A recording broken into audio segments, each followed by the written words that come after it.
Hello and a huge welcome to all of our listeners. I'm Dr. Beatrice Ang, currently serving as the Director of the Center for Theological Inquiry in Asia, or CTIA, CTIA for short. And I'm greeting you today from Manila, Philippines. Here at CTIA, we're on a mission to bring together Christian evangelical scholars and practitioners to create and share resources for the Asian church. Our tagline sums it up perfectly: deepening faith for the church in Asia. If you want to know more and join our community, you can find us at ctiasia.org or check out our active Facebook and YouTube pages. Now, in the spirit of that mission, I'm thrilled to be co-hosting our time today with some truly esteemed folks to talk about an amazing book entitled Christians and Christianity in India Today. This powerhouse volume was published by Fortress Press and edited by the brilliant minds of Dr. Lalsangkima Pachuau and Allan Varghese from Asbury Theological Seminary. They're joining us today along with Priya Santhakumar Leela, who contributes an important chapter to the book. And last but certainly not least, my co-host today is another one of the contributors, Dr. Matthias Gergan, or Matt as we call him. We work together in the Theological Studies program of the Asia Graduate School of Theology here in Manila. Matt, the mic is yours. Please introduce yourself and maybe quickly share how you first got roped into this fantastic project. Hey, thanks, Leah. I'm Matt Matthias, and I am currently in India, and I was a student at Asbury, actually Dr. Pachuau student. And how did I get roped into this project? I was writing my dissertation, which was on ecclesiology in India. And Dr. Kima was like, why don't you contribute a chapter? I think this will make sense with what you're writing. And he encouraged me. So I owe a lot to my contribution coming from Dr. Pachuau, his encouragement and pushing me to write. I am a lazy writer, to be honest. So he was very encouraging, and that's how I got into it.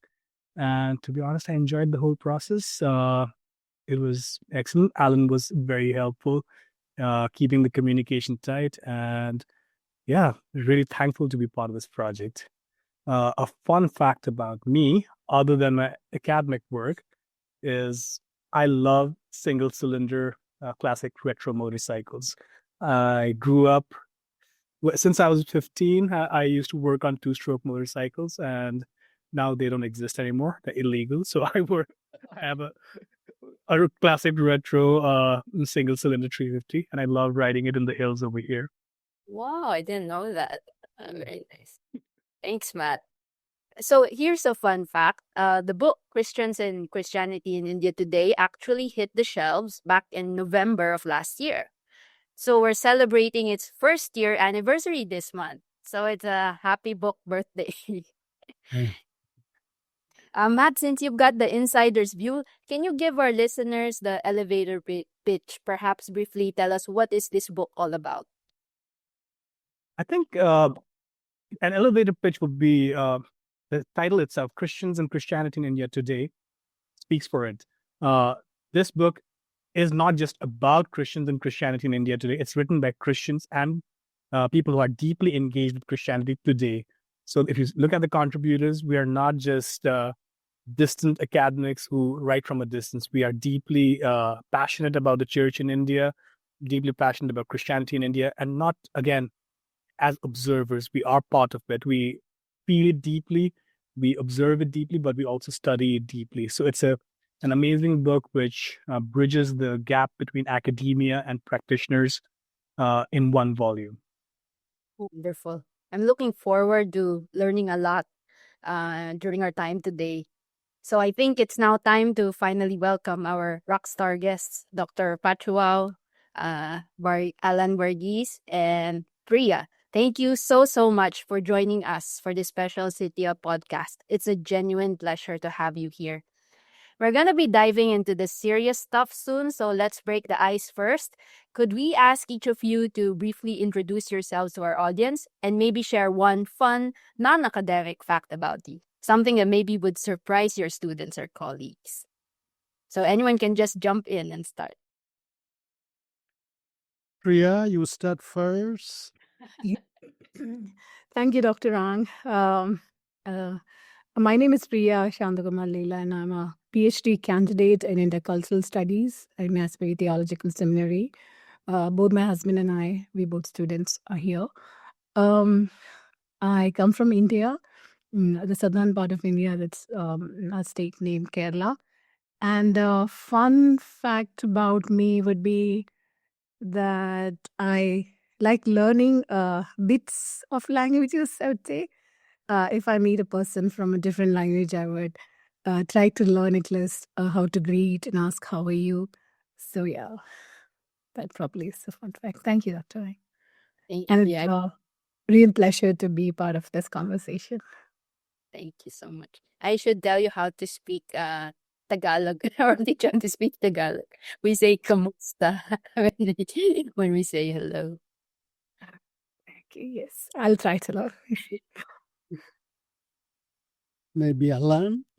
Yeah, I'm Allan Varghese. I currently serve as the registrar here at Asbury Theological Seminary. I started at Asbury in 2019, came to do my PhD. I am so then Dr. Kima and I started to brainstorm on this project perhaps 3-4 years ago, and then glad to see its final product. It went through a lot of cycles of number of contributors, and some cancellations, some got together, and the number of publishers. So it was a good project, learning project for me personally, especially working with Dr. Kima on this one. My fun fact about me, I used to play drums for a band when I was in Bangalore.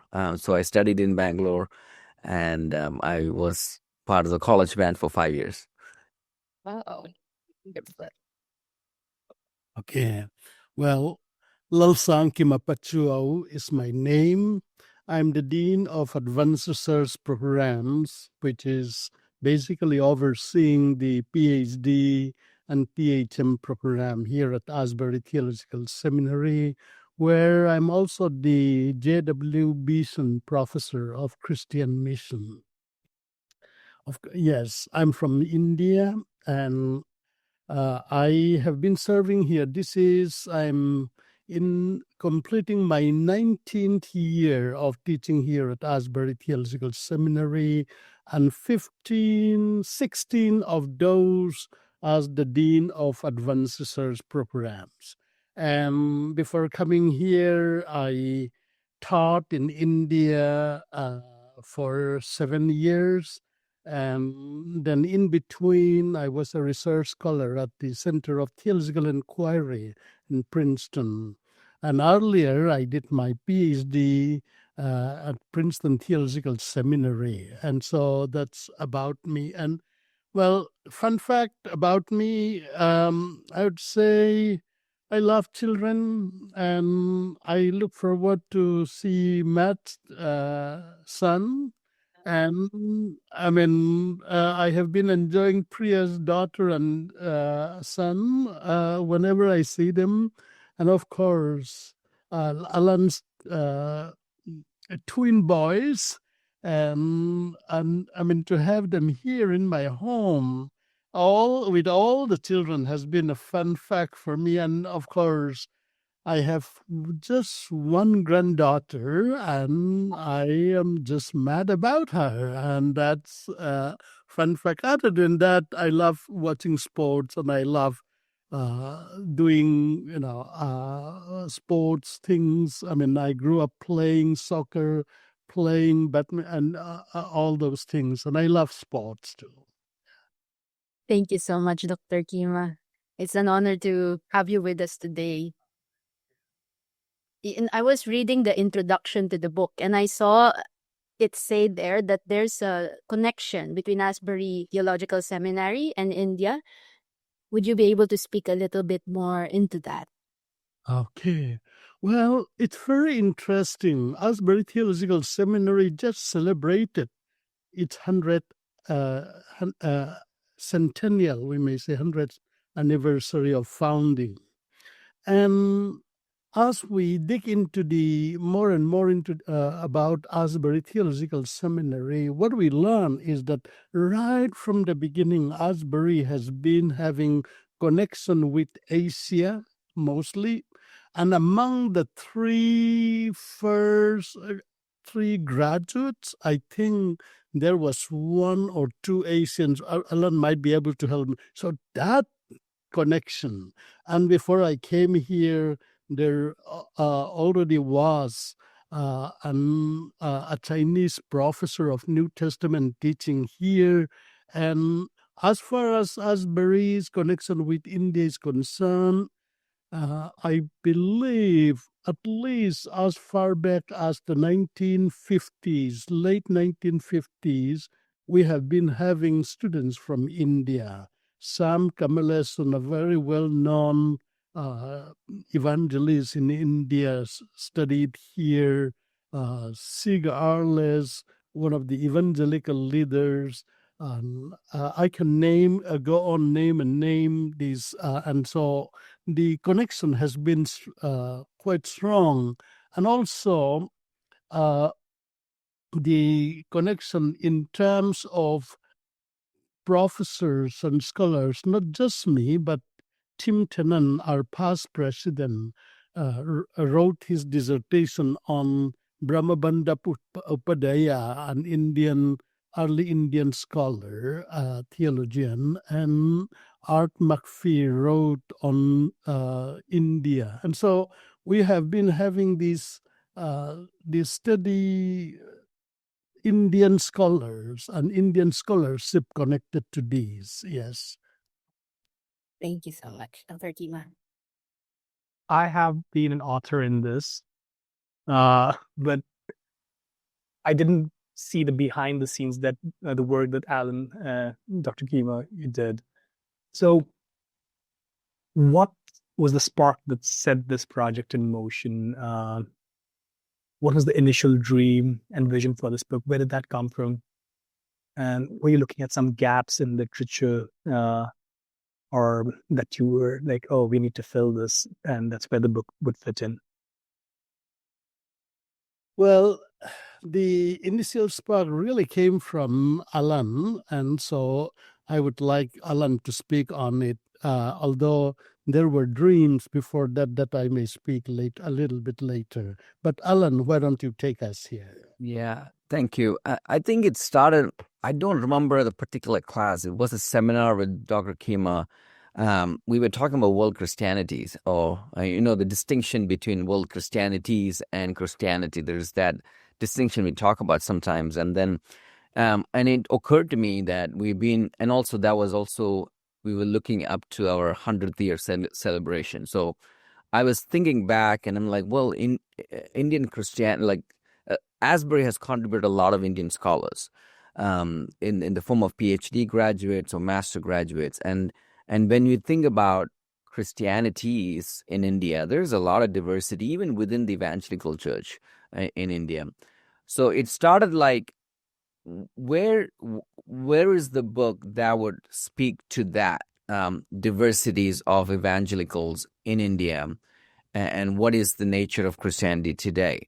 So it started as like, okay, let's start within ourselves and at Asbury and see if we can bring those scholars who graduated from here, alumni and contemporary students and faculty, and then see if we can put together something of that to explain that contemporary nature of Christianity. And I would say that's the first one. The second one is more on the line of, academically speaking, the book in itself, in the sense of, we do have a lot of books. It's not like Indian Christianity is lagging in books. There are a lot of books about Indian Christianity, but especially speaking as an introduction to contemporary nature of it, we felt like there is a lapse or a lag to actually to pick a book and to read an introduction to contemporary Christianity. We feel like it is lagging, at least for a bachelor's level or like a master's level. Looking in to see how many students came out of Asbury, Indian students,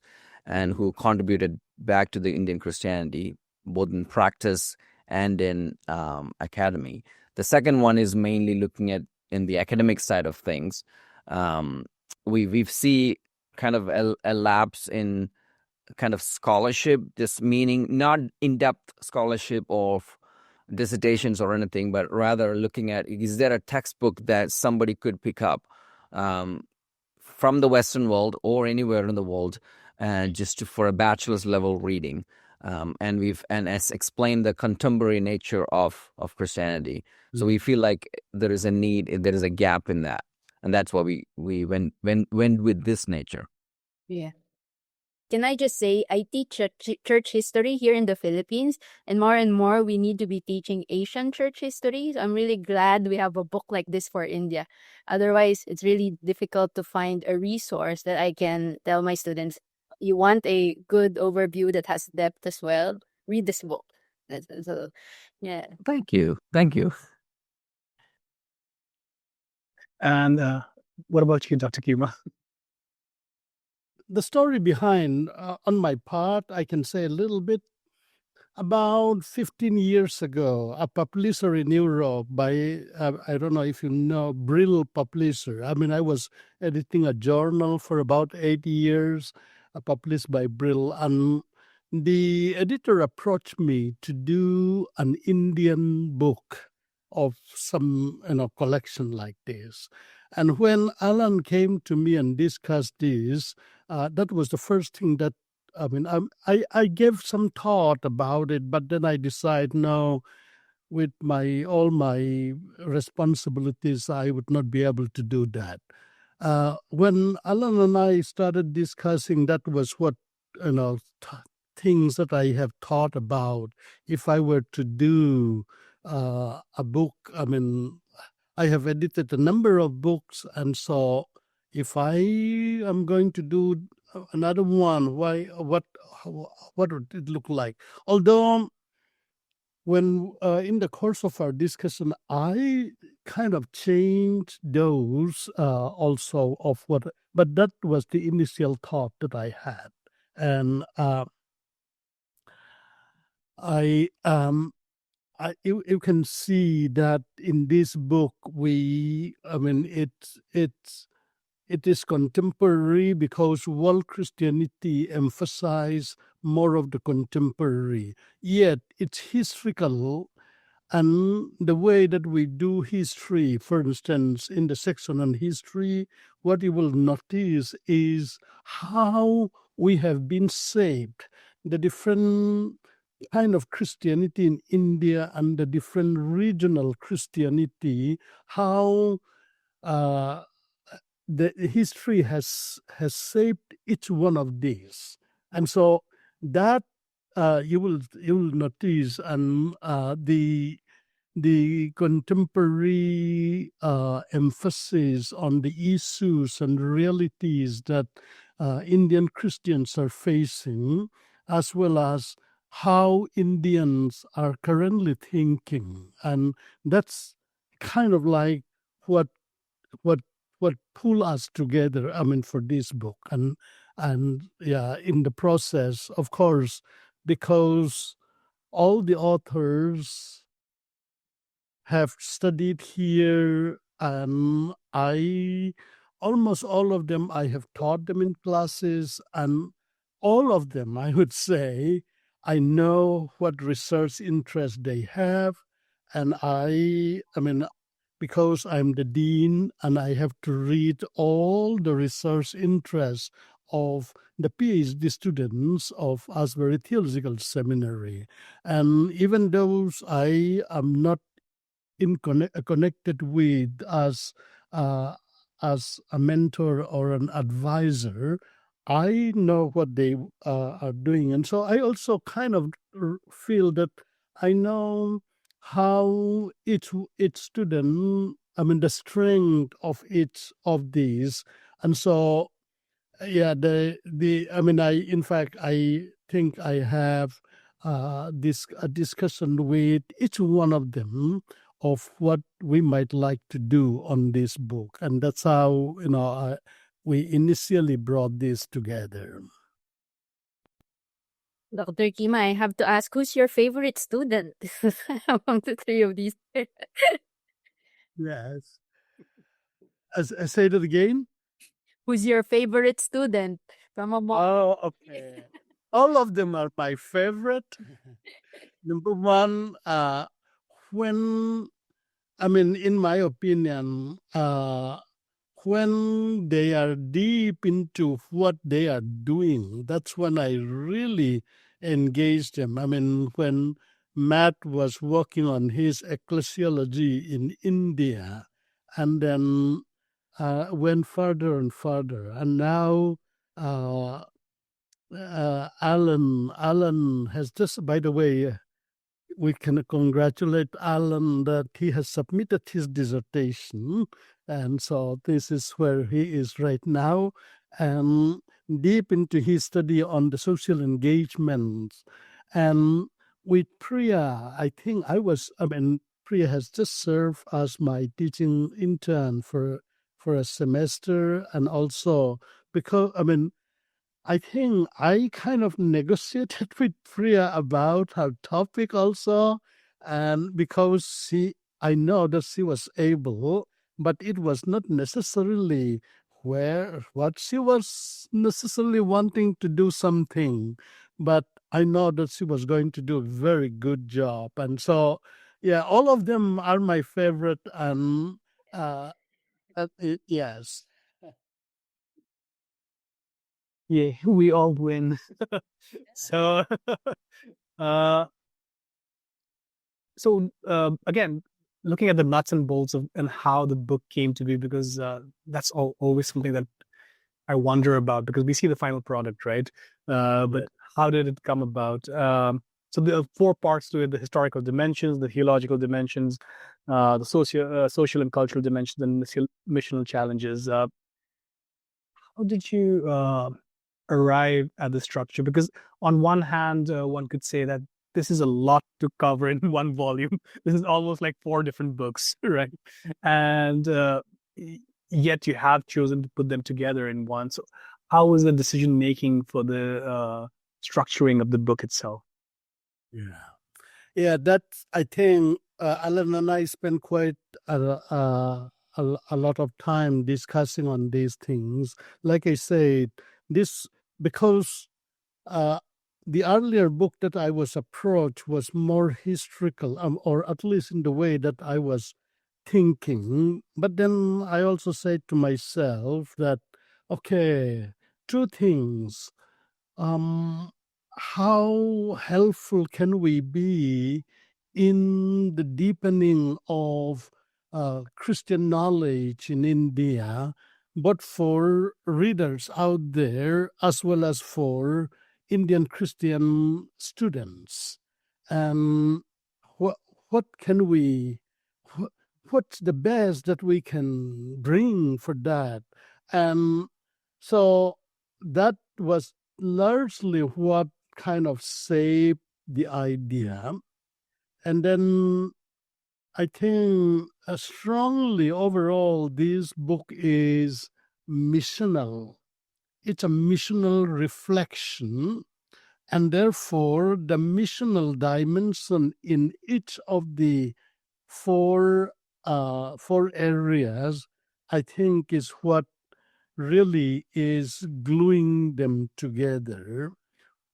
Conceptually, it is contextual, realistic in a way, practical. I mean, we deal with issues that a good number of Indian Christians, I mean, most of the Indian Christian might not have even thought about, like mental health, gender, domestic violence, and issues along that line, together with what you would normally hear from most of the academic books like Indian Christian theology, Indian Christian story, history, and issues, social issues, political issues. And so we cover a lot in a way, but we try to do it in as an orderly fashion as possible. And so the selection process, I think we spend quite a number of times in trying to hammer this out. I kept on, throwing my thought to Allan, And then, of course, all the authors would know that I kind of negotiated with them. You can do it. You can do it. Well, for some, this is really what they are doing. I mean, Arpan Christians already is working on a dissertation relating to the hymn, and Matt was already doing a dissertation in ecclesiology. But I kind of course people like Allan, you can do this.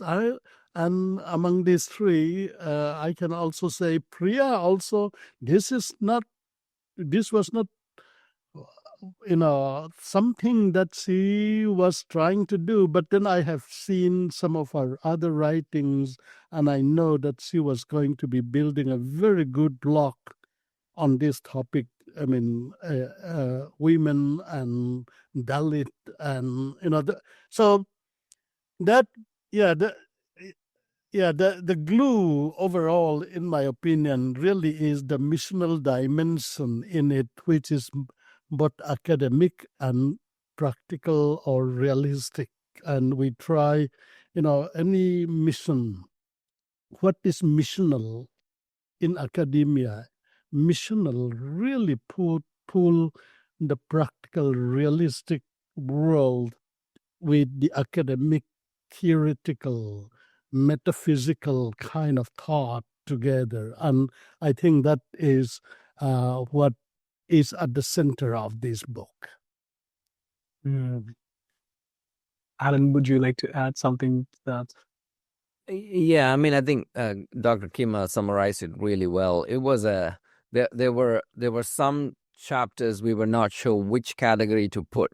Some of them could bleed into theological or socio-cultural or even missiological missional challenges. But I think we arrived on the way it is right now, and I think it's the right order. But I also say there's one thing: there are chapters in this book that could be like read anywhere else. Like, so some of them are historical chapters you might read from other books, but there are other chapters in this book are very unique, in the sense of like Indian Christian hymnody. Like it is something that everybody knows, but we haven't seen much of the writings, right? And then we also see what Priya's chapter, like Dalit Christian woman. Again, we know the Dalit reality and women's reality, but we have not really seen a lot of writing on that combination. And the chapters in the missional challenges. Now, we all know, like living in India, we all know these are the realities, but we have not really shed light into these matters from a Christian missiological, or like from that perspective. So when Dr. Kima mentioned this book, the glue is the missional, and that means as the church goes into mission, these are the matters that we deal with, like as we go, right? Like the missional means sent, like as we are sent to do God's work, we are being shaped, but at the same time, our Christianity has been transformed. And also we have to deal with these socio-cultural issues, these issues of mental health. Again, mental health is one of the areas that it is there, but we have not really thought through, especially in the Indian context, about how do we deal with this, especially as we go on mission. So I would just add those concepts to it. So there is that uniqueness to the book, is that there are topics that are old, but at the same time, there are topics that are fresh and it's contemporary. And we are bringing it both together in an introductory manner. Again, this is not a encyclopedia, it's an introductory work, like meaning we want to provoke people's mind to pick up this book, read it, and then go keep reading. Yeah, thank you, Dr. Kima and Allan. And yeah, my chapter is more of the traditional kind, which you'll find in many books, ecclesial traditions. But Priya's chapter is not. So I'm glad you mentioned that, Allan. So Priya, looking at your chapter, now it's been a year the book has been out, and even more since you started work on that, right? Now, looking back, and when you think about the whole process of writing and coming to the end of writing and it being published, can you share with us like some key findings that you came upon as you wrote? of course, like Dalit issues are commonly discussed in Indian theology. Women is a broader theological conversation, and yet you brought them together and then connected them to this concept of constructed identity in India. So that's fascinating for me. So can you just talk about your chapter and the whole process of it, what you learned through it? Sure. Thank you, Matthias. And I think that's a wonderful question. About the process of being a contributor to this book, I would give the whole credit to Allan and Dr. Kima. They've been really encouraging and persuading and challenging me to write this. I probably am one of the last contributors to submit the draft, so I really owe it to both of them. Coming back to your question about the key ideas that I think are important from my chapter. First, I think the chapter reveals that the systems of social hierarchy do not merely organize society, they shape how people perceive themselves and others. And so they influence how we internalize our identity, how power is in the society, and how relationships are within the communities. So these hierarchies are often constructed by the dominant groups with this very function in mind. And so for Dalit women in India, caste and patriarchy intersect in a way that it creates patterns of internalized inferiority. What's even more striking is that these patterns are reinforced not only by social practices, but sometimes even by the theological interpretations and practices within the church. So, and the second, and I think this is really important and has a wider implication for all Christians all over the world, and that is that these dynamics aren't fixed. So the gospel invites us and challenges to challenge these oppressive structures and affirm dignity and worth of every person. And honestly, when the church doesn't confront its own complicity, it risks the very people that it wants to embrace or bring together. So by understanding how identity and power are actually informed, the church can really participate in justice and restoration, and most importantly, in creating spaces where these historically marginalized voices are truly heard and valued. So I think the two key factors would be, to summarize, that social structures create and force people to internalize certain identities, and that they are not fixed and can be challenged. Oh, that's wonderful. Thank you. Bea, do you want to add something to that? No, I just really appreciated that summary. So much proof in that chapter, in the work that Priya is doing. Yeah, and I think it is a chapter on India, but it's a broader conversation that can be sparked across Asian contexts. So thank you for writing that, Priya. Even though it was the last draft submitted, you got through. So thank you. I have just one last question before I hand it back to Bea. The book is done. It's been a year. And we've talked about the connecting thread being this missional thrust, right? Keeping those things in mind, the missional thrust of the book, and looking at the title of the book, Christians and Christianity in India Today, what do you see as, what does it mean to be Christian in India today with this missional thrust, especially considering the movements that we see ourselves within, movements in politics, movements in society, and how history is being shaped in India? What does it mean to be Christian today in India?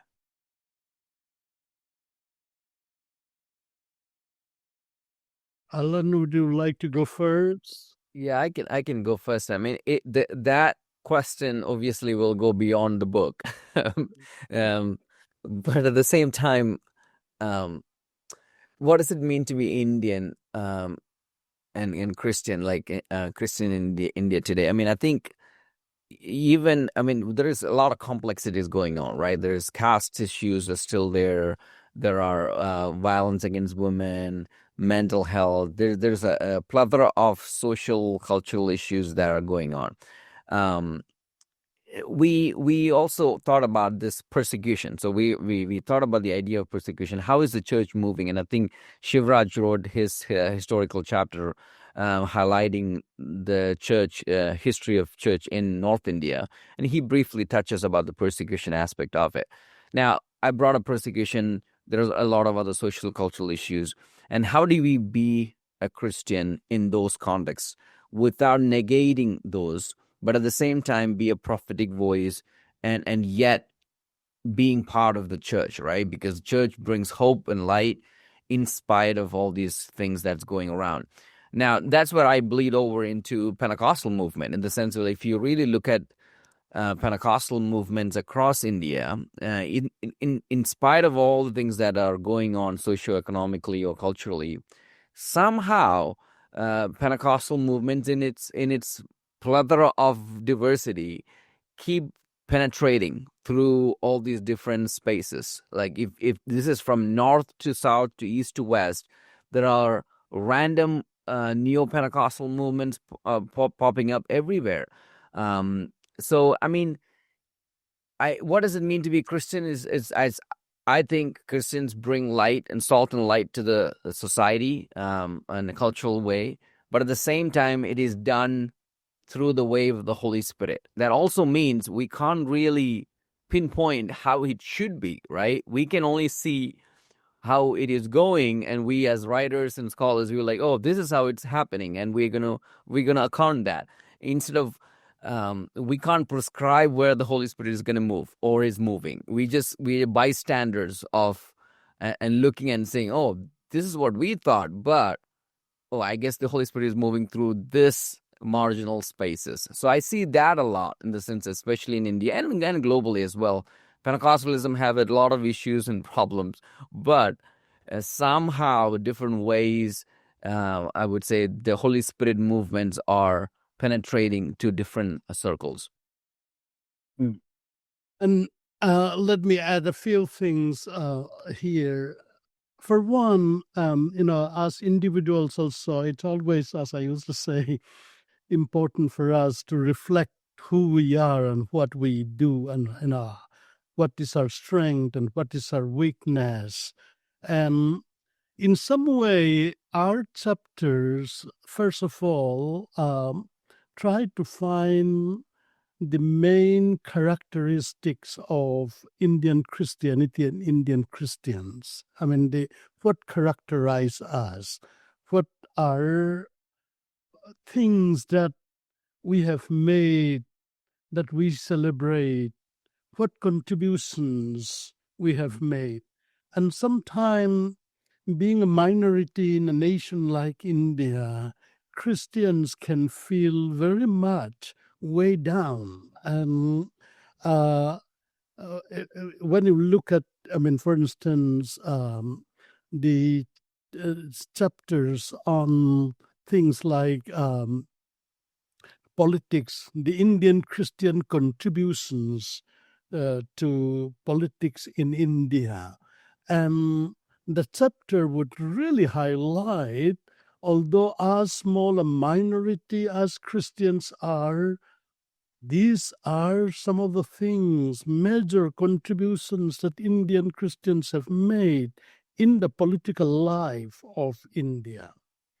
And then chapters like, the devotees, the Hindu devotees to Christ, and their identity struggle that Vinod John wrote, for instance, which is very distinctively Indian in a way. And that, in a way, is a very distinct Indian Christian identity, and the struggle we have within that. And it's a reality of our own life as a Christian community in India, and highlighting those, it's significant. And Allan had already mentioned about a little bit of the historical side. For instance, I mean, all the we have 5 chapters on the history, 3 on the main 3 regional Christianities of India, and then overall the Indian the Indian Christian self understanding as a church, and then also what Indian Christians have done in terms of missionary works throughout its history. So those are the 5 chapters.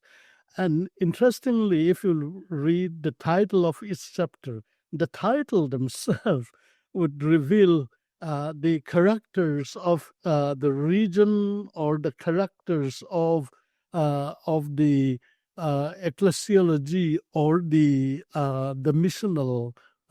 missionary work of the Indian Christians within Indian Christianity. And interesting, interesting to, I mean, this is for our own as Indians to know what we are, what we should be celebrating, what challenges do we face, and how do we do. So it's a self-reflection as well as bringing out what we are and who we are as Christians also. Mm. Thank you so much, Dr. Kima. Priya, would you like to add to that?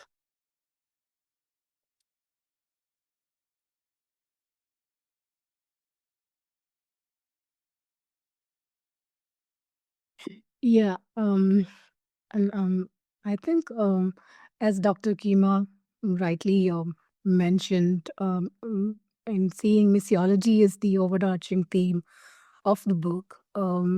I think it seeps through every chapter in book, and most importantly, it's not just based on any abstracts or abstract ideas, but we see a reflection of the lived experiences, as we've already mentioned. Dr. Kima said that each person who's a contributor is also studying or is also placed in these contexts or is I feel like the fact that it is based on lived experiences of the contributors and a wider population of India is something that stands out, and that I think it's not just something that that's relevant to India, but to anyone, I would say, because a missiological reflection, although it's categorized as different aspects of missiology or different lenses through which we view missiology,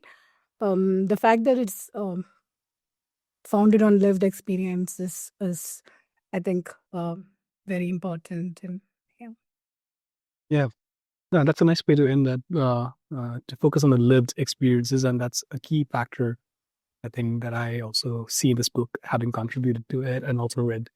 I have a lot more to ask, but we will run out of time, and I don't want to hog the time. So I will let Bea ask the rest of the questions.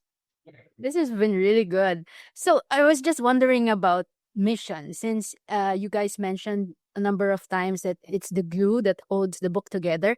And I think you have mentioned a lot of different concepts related to mission.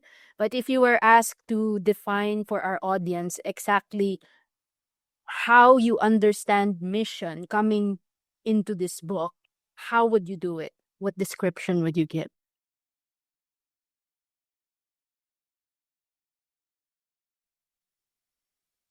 Dr. Kim, I think you're muted. Yeah, I mean, when I identify mission or missional experience or missional call as what glue these together, what I have in mind already on this, I would say, is that the frontier through which the church is crossing the ecclesiastical frontier, the theological frontier, and I mean different frontiers in a way. And so within which what I see is God crossing the frontier between the divine and the human in the Son of Man and the Son of God, who is one. And that as God's mission, and taking that in a reality as crossing this frontier into the world, the different world, the different uh, different realities of our world, and that, and then even to the point of the world of reflection, theological reflection. Uh, our theological section, for instance, in a way is both descriptive in the sense that, okay, this is what Indians have been doing, this is how Indian Christian theology has been summarized or being described.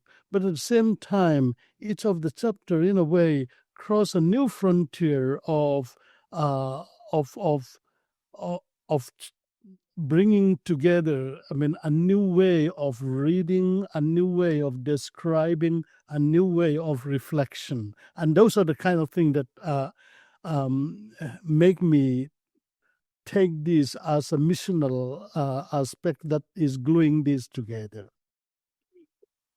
Was there a conscious choice to emphasize the church as sort of the agent of God's mission in terms of crossing frontiers? I think there is, in a way, not just in the chapter on church and the church work, but also in the chapters like where you do not mention church, but behind is really the church. For instance, I mean, the chapter on the devotees of the Hindu devotees of Christ and the identity. It's really, it may not mention much of the term church. It is really, what is the church in this context? And so Matt's chapter really saw this diversity, the very diverse way, yet it's also unified, and that's what we see. And yes, there is I think we presume, even as we structure these, the dimension of the church very clearly, and I think very powerfully, I would say. Thank you. That's very helpful. Yeah. I was wondering about the cover of the book and the picture that is on it. Would someone like to speak on that? Why did you select that? I would say this. This is not our choice. Oh. All right. Publishers do have a choice. Now, this is the first question when they send the draft to us. This is the first question me and Dr. Kima talked about. The picture, we didn't have much say in the matter. We expressed we had little concern about it, but we were okay with it in the sense of, we are okay with it in the sense of like, we want to also represent diversity of Christianities in India, like in the sense of like, there is diversity in India. It's not like we are able to put together a compendium of Indian Christianity and this is it. Like, no, that's not what we're trying to argue. Even though you probably have seen it, the cover picture is actually from a Catholic shrine, in if I understand correctly, from Chennai. Velangani. So anybody in India would know that it is not evangelical. It's Catholic, and in some senses, I have been in. This is the weird part about this. I've been in WhatsApp groups where people actually judged our book based on the cover and had the debate over about this. And then I just had to tell them, like, if you know anything about publishing, you would definitely know sometimes authors don't have a say in the matter. publishers will actually have the veto power, and that's why we signed the contract. But we did tell them the concern that some readers may have hesitation because they take it and look at it and say, oh, it's a Catholic book, and therefore evangelicals would say, oh, I don't want to read that book. But that's not the point. The point is focus on that aspect that we are trying to say. Contemporary Christianity in India is diverse, denominationally diverse. Within the evangelical movement, it's diverse. We can all disagree about this, but that is the whole nature about this academic book. We want to open the conversation. So in some sense, we understand the concern, but also we're not sorry about that either. Well, that's very well put, I think. Maybe you will attract Roman Catholics to read the book. Yeah, I'm happy. Evangelical perspectives. And to add to what Alan said, when I first saw the cover, what I thought was that probably the cover actually is an invitation to engage in ecumenical conversations in the future as we engage in creating missiological books like this. Probably it's an invitation for the future editors and writers to engage in ecumenical conversations. I come from a Catholic background, and I've often visited the Velangani Church, and I strongly believe in the importance of having those kinds of conversations as well. So, And also, in a way, it's not that foreign to us in terms of the content. That several of our chapters really are comprehensive. Ecclesiastical Maths chapter is, and the missional history by John Karunakaran is very, and even, and of course, Vinod Jones on devotees of Christ would go very well with this, especially with the movement we now call Chris Bhaktas, which is the content of the chapter. So we do deal, and it's not that foreign, although it's not necessarily the heart of the book. I have a couple of follow-up questions, actually. Speaking of the ecumenical conversations, that sort of thing, how important is having ecumenical conversations in the Indian context? Well, before I even say anything on that, let me kind of first say I'm an ecumenist. I'm an ecumenist at heart. However, when I say I am an ecumenist, the very misunderstanding could be, people often say, if you're an evangelical, you're not ecumenical. No, I say, if you are really an evangelical, you must be ecumenist. If you are really an ecumenist, you must be evangelical also. And that would be the way that I say. India may be the only country in the world that has seen a continuation of Christian history, perhaps the longest. Of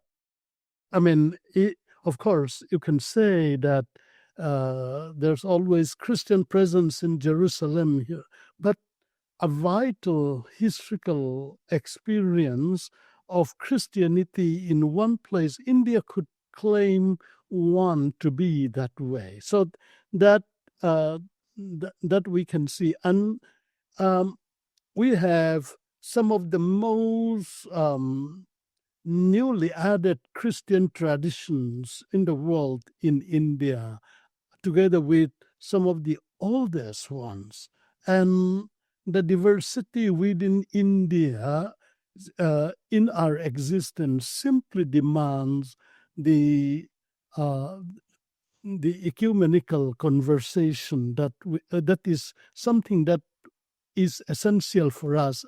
If we are going to be serious in looking at Christianity in India as a whole. And that would be my response, yeah. Thank you.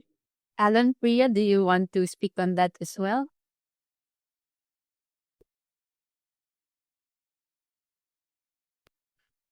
I would invite Priya to go. Yeah, I my thoughts are in line with Dr. Kima, what Dr. Kima shared. We do have, as he rightly said, the book, and I said it invites ecumenical conversations. It also initiates ecumenical conversations. And I, um, being a true disciple of Dr. Kima, I am also an evangelical ecumenist. And I strongly, strongly believe that ecumenical conversations are truly important in Indian context, and we cannot exist as true church, no matter what denominations we come from, if we do not have true, authentic ecumenical conversations that do not um, dilute our core beliefs and faith, especially our evangelical faith. Given the like as the book kind of it not just is a missiological book, but it's also it can be considered as a book that exposes India's context, historical, religious, political context, different contexts. Given the current context that we live in India, I think ecumenism is very crucial for Christians as a minority, for us to stand together, to understand and learn from each other, as well as to contribute to the various Christianities that we come from. So, yes, I totally agree with what Dr. Kima shared. And as we do have a history of um, mm, existing as a very traditional old form of Christianities and very contemporary, even not calling ourselves using the word church, but as followers of Christ and friends of Christ and things like that. So yeah, we are a mixture, and ecumenism is so important to be this mixture of Christianity. Would you say that's particularly the case in your chapter, for instance, wherein you're trying to really fight injustice that's embedded in the structure? Would having those ecumenical conversations help with that particularly? Yes, truly. In any place where there is social and cultural injustice prevailing, I think it's so important to stand together than stand on our own and try to fight it. And especially this lived experience is, well, it's my lived experience as a Dalit Christian woman. And so I can authentically speak into it and speak to it. And so um, I think it's important, and it is a lived experience. It should be it is a lived experience because I was a Catholic and who became a Pentecostal, and I can say that this is a lived experience in many forms of Christianities that we have. And so standing together and learning from each other is very important in fighting against any forms of social and unjust hierarchical orders. So yeah. Thank you so much, Priya. Uh, I, go- I'll- if I may add, like, so even the introduction or even the subtitle of Matthias's book of like the concept of unity is there, like, so the diverse unity. I mean, Matthias called the subtitle is called a diverse unity, right? And in India, I mean, we do know that there is a principle that we always grew up in, like the unity in diversity. The whole idea, like if you go to school in India somewhere or the other, you get this engraved in your head of like there's diversity, regional, food, cultural, even our national anthem has diversity. It's engraved in that. But also it's a concept of unity as well. Like this unity in diversity is baked in our some sense in our psyche, in our social imaginary. But at the same time, I mean, we are known for Christian diversities a lot locally. And then we forget that we have a lot of things in common that can unify us.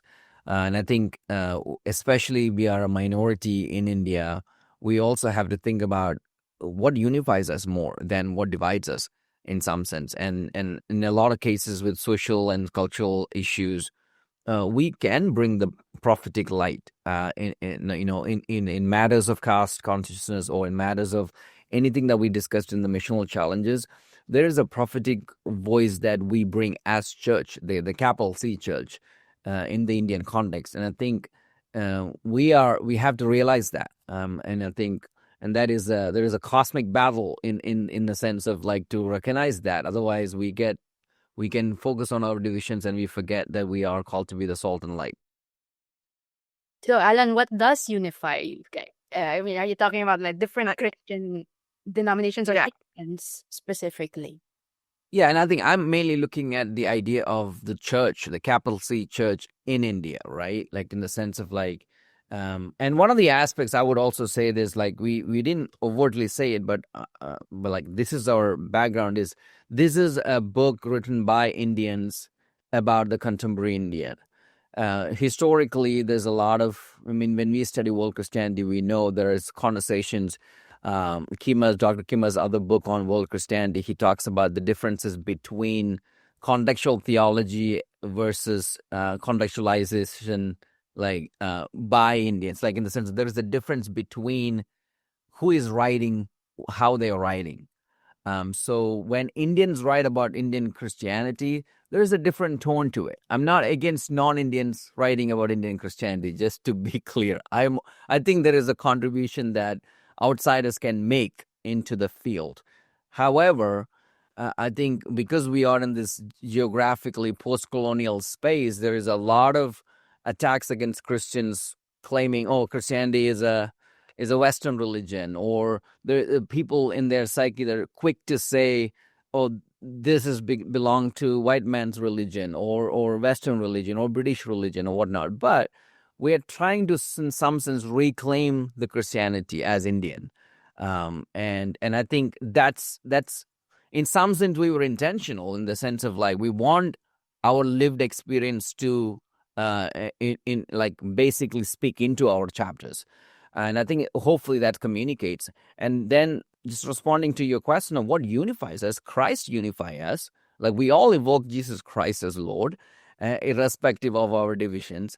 So, but at the same time, one of the drawbacks we will happily take is this: we don't have when we talk about ecumenism, we don't have a Catholic contribution to this book. I mean, we can't write about all sorts of denominational representations in a book like this. We don't have Orthodox voice. We don't have a Catholic voice.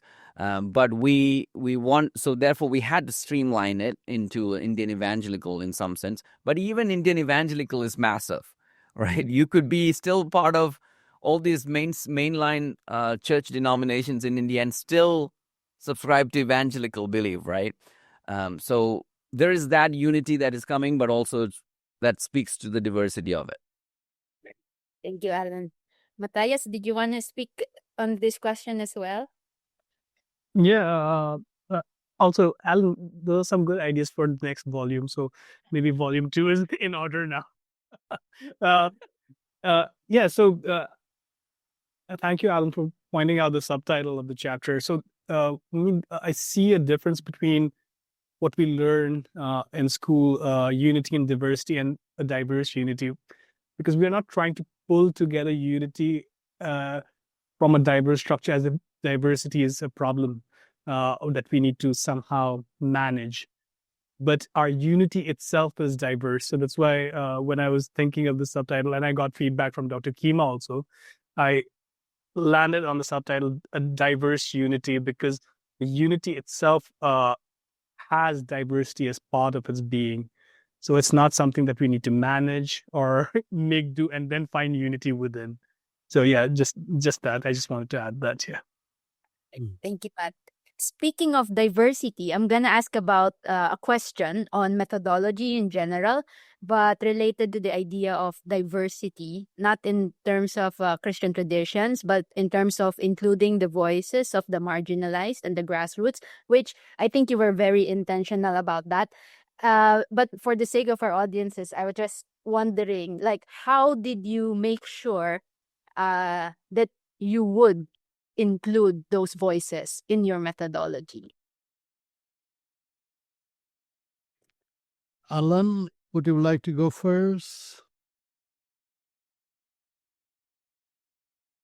Yeah, I'll speak briefly. I mean, obviously, when we talk about diversity, we're talking about women, men, and also regional diversity, right? but also I will also say this: this is my first co-editing project, so I learned a lot from working with Dr. Kima. But one of the things I learned is there's an extent that we can extend invitation to other people, and then you have to be, Lord, let them take it. There is a moment where it's out of our hands, and hope that people will contribute. So, but we were conscious about, we were definitely wanting to hear from women. And we were definitely wanting to hear from people from across India. So I don't want it to be like regional. Like, if you really look through it, and we know where these people come from, it's a pretty it's a pretty good spread across India. We have Northeast, North, South India, Central. And so in that sense, I think we did what we could. But at the same time, it's in some areas, it's really hard to find people to write on. So there's another thing, we have to appreciate the author's autonomy in what they want to write on. So we can't force them to write on certain things that they're not expertise in. But Dr. Kima can answer that more.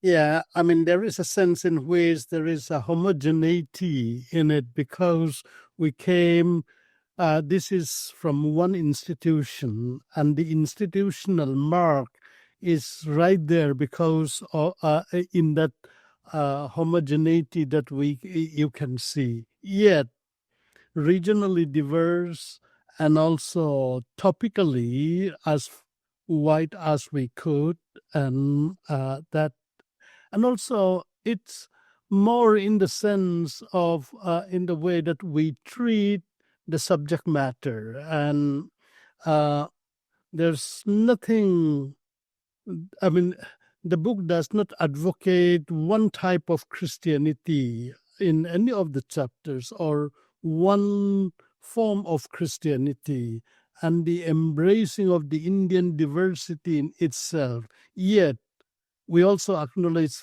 one should also acknowledge clearly the fact that we come from one kind of Christian tradition, and which is evangelical, Pentecostal, charismatic, that nature relation, and also, of course, within the Protestant tradition. Priya and Matt, did you want to speak on that, or you're good?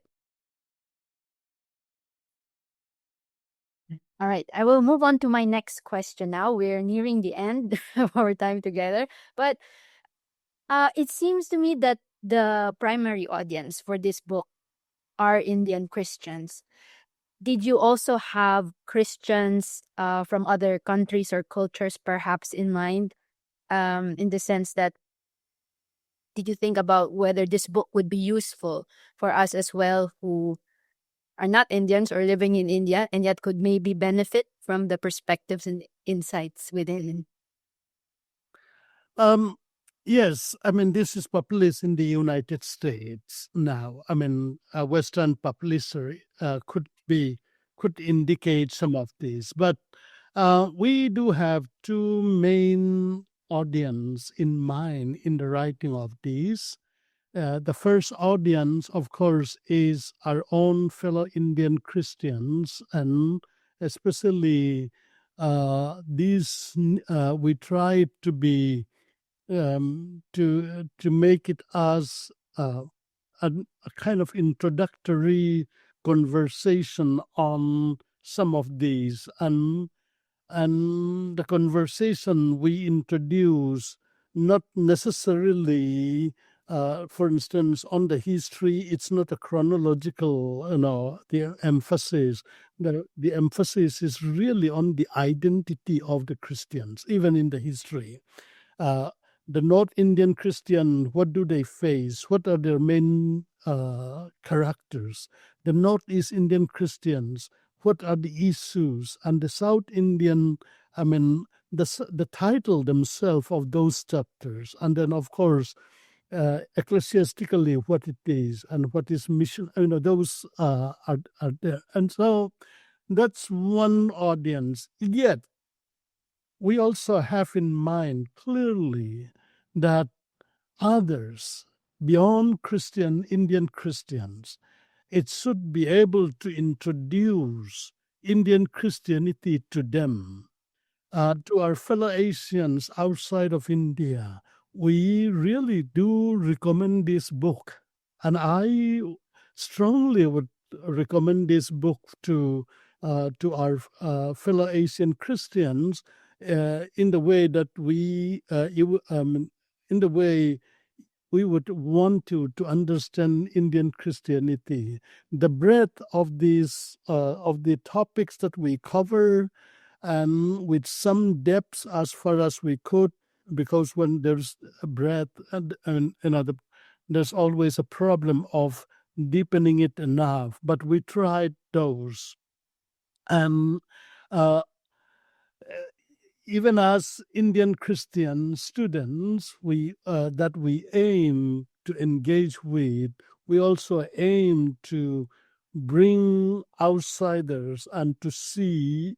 This is how you may be able to see, at least in one volume, this is what we can present you about Indian Christianity and Indian Christian lives. And I mean, that would be the way that I see. And so, in connection with the publisher, because then why do we publish in the US? Well, right from the beginning, I particularly, I would say, in negotiating with the publisher, I want them to, we try to make a deal with them to do an Indian edition on this. But it may take a while for the Indian edition to be done. And Allan may be able to speak more on this, that we push hard in trying to make it to be affordable for Indian buyers, and the disparity between the Western Christian buyers, book buyers, and the Indian Christian book buyers is such huge. And so that gap, we hope we will be able to close this. In the end, we left it with them, with whatever we pushed to them. In fact, it was one Indian who is in India, working in the Fortress Press at that point, where they tried to make connection between India and the press, through which we came to this publisher. Allan, would you like to add? Yeah, I think from the get-go, we wanted it to be affordable for people in India and in Asia, broadly speaking. But so our initial approach was when we started talking, Fortress Press had a South Asian kind of person that they used to do. I don't know what happened. They're going through restructuring right now. So that was one of the reasonings to it. But even now, I was looking at right now how much is costing Amazon India. It's 949 rupees. Which is expensive, but it's not too expensive.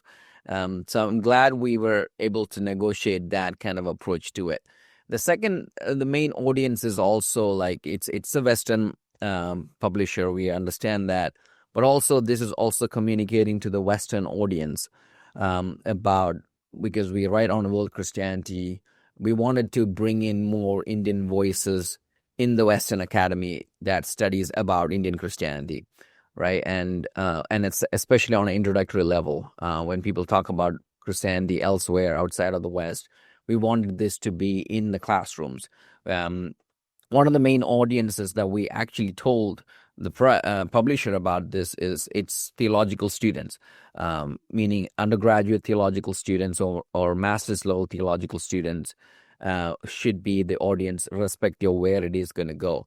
And I would also add one more thing. The uniqueness of the book is, more than we are telling what is Indian Christianity, we are also providing how we may think about Indian Christianity, like the how language, the methodologically thinking. So if you take every single chapter, there is an underlying kind of instincts of how we may think about domestic violence, for example, how we may think about Dalit women, how we may think about disability. So there is this underlying kind of assumption that we are saying that this will generate people to get the skill of how you may think about a social issue that you are dealing with.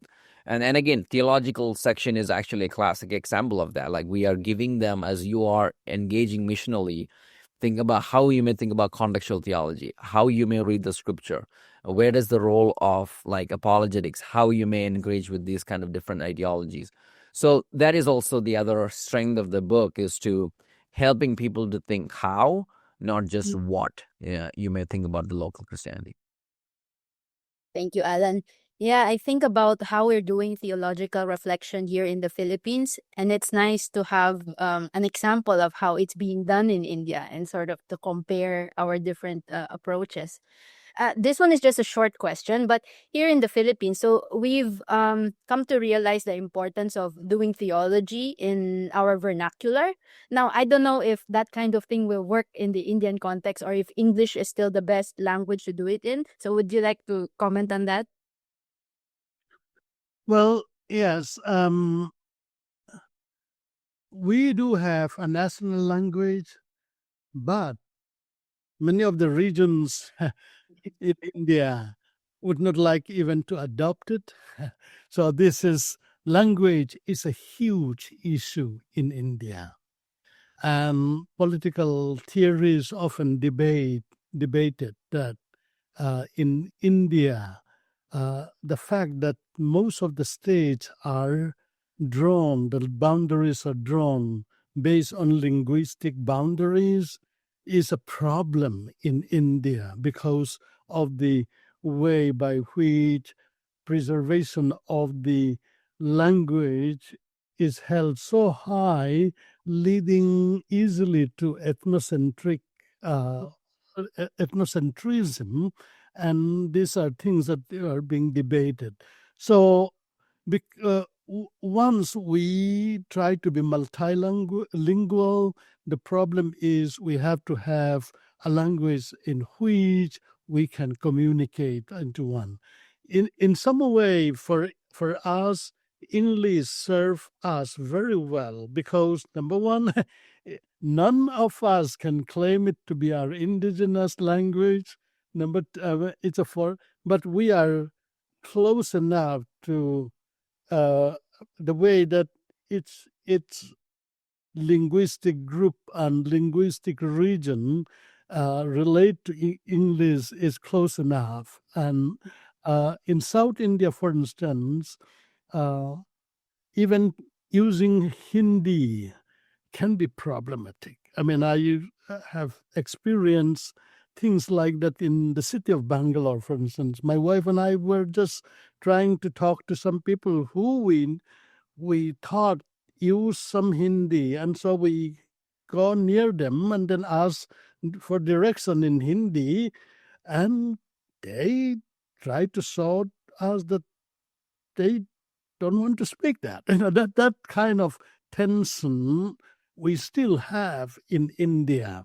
So yes, it's practical for us that English is, of course, politically, this is not the right way. I don't, but practically, this is where we are. Others may say, yeah. Matt may say more about this.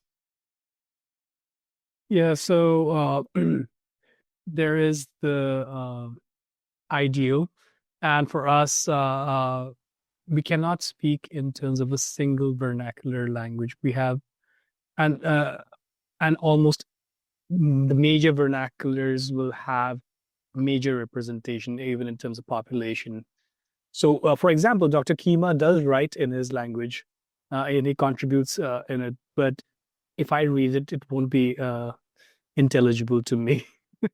Even though our states are not far from each other, so even within that distance, it's difficult. So the pragmatic side of it is that English does function as a connecting language for us. However, we can hope that in the future, people, what Allan has pointed out, this is not just telling you what, but how. So hopefully, each person who reads of them, some people will pick up the how and do it in their own language, like Dr. Kima does even today for their people. So that is one way this can be disseminated into other languages for sure. Thank you. I've exhausted my questions for you guys today. Thank you so much for honoring us with your presence and, of course, with your wisdom. I learned a lot, and I'm sure our audience at CTIA will learn a lot as well once we release this video. Any final statements that you would like to make to encourage people to get this book? Yeah, Perhaps. I would like to say something about how this book contributes to your question on how this book contributes to the wider audiences beyond India. And I think the fact that it is in English in itself is something that would promote that. Along with that, and along with what Dr. Kima, Allan, and we've shared, I think the fact that faith is lived in dialogue with history, culture, and society is something that this book opens a window into, and the wider audiences beyond India is invited to see how Christian identity is negotiated and embodied in their own real context. And the second, and I think it's why I really wanted to say this is because I think this book provides um, a lens, or I could even say a methodology to write a book. If you had to write a book on Christians and Christianity in the Philippines, then I think the book provides an interdisciplinary lens through which we can look at it. So I think Dr. Kim and Allan have done a wonderful job creating a missiological book drawing upon history, theology, sociology, anthropology, etc. And so it does do justice to a holistic approach in understanding Christians and Christianity in India, and can be a framework for others all over the world to write a book through an interdisciplinary lens, or using an interdisciplinary lens. Yeah. Yeah. Perhaps lastly, on the book itself again, when we say Christians and Christianity in India, the Christian side of it also has a lot to do with the distinctiveness of each of the region, and the India as a nation, India as a country, its own characters and distinctiveness, Indian Christianity. But beyond that, each of the regional distinctiveness that we also try to highlight. The identity matters so much in India, and Christianity in South India. The title of our first 3 chapters and the subtitle of most of the others would tell you of the what characterize Christianity in this region. And then overall, what we hope is that this book shows what characterize Indian Christianity as a whole. There are gaps we acknowledge, especially because we are so homogeneous ecclesiastically, theologically, that we are. But in spite of that, we do try to bring that diverse identity, diverse voice, diverse realities that we are facing as Indians. Thank you so much, Priya and Dr. Kima, for that. Yeah. Allan, did you want to say something? I will just, my final thought is, like, even though we wrote it in English, we do recognize the reality of vernacularization. Like, we Indians do and think and breathe in our own vernacular, right? Like that is in there. English has happened to be the language, but there is Indian English, there is South Indian English, there is even our English is influenced by our vernacular social imaginary, right? So I want to acknowledge that, and that's when that's how we create contextual theologies out of that imaginary that is guiding us. So, and my hope for the book is, let this be a conversation starter, like meaning like how to help you to think how I may be able to think from my own context in India or in Asia or elsewhere. And we are not saying we agree. I mean, we are open to critiques. I mean, that's the nature of moving the conversation forward. So I would really love to hear readers' thoughts on chapters and agreements and disagreements. And also, third one is I would love to see similar books in pretty much across the region in Asia. One of the professors that I'm talking with, he picked up the book, couple of copies, and he said, I want to do this in a different context. He is from Laos, and he was like, we don't have it. And this has given some people, at least, ideas to create similar versions of introductory book in different regions within Asia. So I'm hoping that we will see more of this. And I don't have any plans for volume 2, but that's just It's a wonderful dream.